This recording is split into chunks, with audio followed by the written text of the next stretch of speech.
Everybody's talking about the market crash going on right now. It's red everywhere. Your Robinhood account is looking like a horror movie. People are in Reddit threads crying, they're panicking. Even your auntie talking about, should I take money out my 401k? We need to be thinking long term. Let me say this out loud.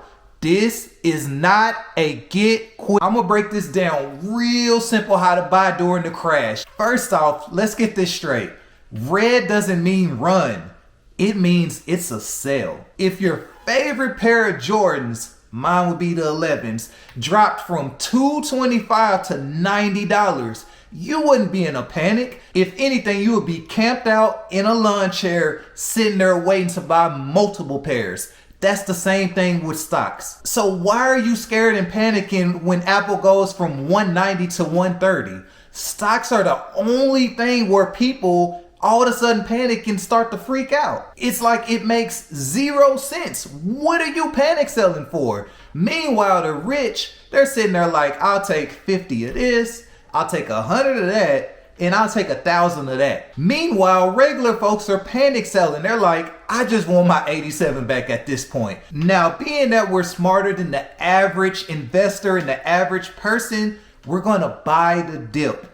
But we're not gonna dump all our money in there at once. And I wanna clarify why. Now, I know what you're thinking. You're like, man, I got this stack. I wanna put it all in the Tesla today. It's like, my guy, chill. This ain't the club and this ain't the strip club. We're not throwing it all at once. We use dollar cost averaging, which is just a fancy way of saying we put a little bit in at a time. Example, if you have $1,000, instead of putting it all in at once, we want to put in 100 every single week for 10 weeks straight. Or if you get paid bi-weekly, you want to put in $250 every single paycheck. Here's why. If the price drops more, you're catching it cheaper. And even if it goes up, you're already in. It's a win-win either way. And we're all about winning on this channel. It's like buying pizza slices all week. Some days it might be $2. Other days it might be $1.50. Either way, you ain't tripping because by the end of the week, you got a whole box. And that is how you move smart in the crash. As long as you move smart, as long as you move the right way, you're going to win. I guarantee it. And for all 8 of y'all that's going to watch this video because YouTube is hating on your boy, it's not letting me be great, please subscribe, leave comments, send it to your girlfriend, send it to your boy. So one thing for sure that you do not want to get caught lacking on is buying the wrong stocks. We're going to buy from strong companies, not these fickle ones. This ain't the time to be buying random crypto coins named after dogs and snacks and just unnecessary BS. What we stick to is companies that's been around for forever. Companies that are making real money and companies that you know for a fact aren't going anywhere. Now, obviously nothing is guaranteed, but I think we all know which companies are here to stay and which companies are here to go. And being that I break down everything simple, here you are. Apple. iPhones aren't going anywhere. Everybody likes iPhones. Please don't tell me that y'all are that person that thinks that Android users are broke because they don't have an iPhone. No offense to you, that's dumb to me. That doesn't show your wealth buying an iPhone, but either way, iPhones aren't going anywhere. Amazon. How many of y'all are up 2 a.m. on Netflix, chilling, BSing around? Next thing you know, you got a whole Amazon cart full of stuff. It ain't going nowhere. Microsoft. All of my 9-to-5 workers, all of my students, college students that are using Word, Outlook, we already know that ain't going anywhere. Index funds, that's like buying 500 companies at once. That's definitely a safe bet.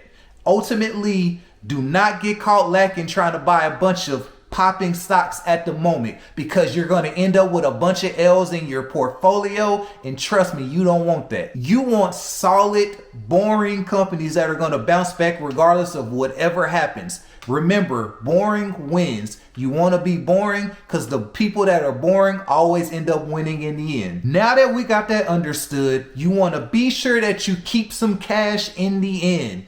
Do not be that person that puts all of their money into something, and now you can't even afford lunch. Now, I appreciate the mindset, I respect the grind, but you gotta do it the smart way. Here's why you need to keep cash on the side. Always buy the dip. And if something wild happens, you need to have that cash. Say your card explodes, no Kid Cudi. You gotta have the money to take care of that. Say if your mortgage all of a sudden doubles, you need to have money for that. You never know what's going to happen. It could be a health issue. It can be anything. You can break your foot. You might need new work shoes. Whatever the case is, you gotta have some money for a rainy day. Think of your cash like fries to a burger. You don't want to just eat the burger. You need both. It's a balance. And please don't tell me that anybody watching this video is one of those weirdos that eats the fries before the burger.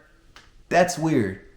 Not judging you, just saying that's weird. In conclusion for this topic, don't go 100% in just because you seen your favorite TikTok influencer say go 100% in and buy the dip because you're gonna be rich. That ain't how it works. You're not gonna buy Apple stocks this week and become a millionaire on Friday.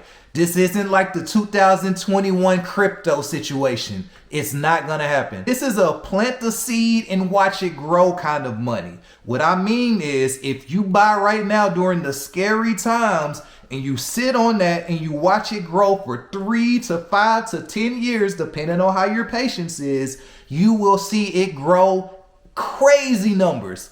Trust me on this. Here's something crazy that I know if you invested in 2020, you're in the same boat. If you invested then and you look at your portfolio now, you have either double or tripled your money. It's just that simple. Same with 2008, same with any crash. Question, how many of y'all were in 2021 thinking, damn, I should have bought my stocks back in 2020 because everybody up right now?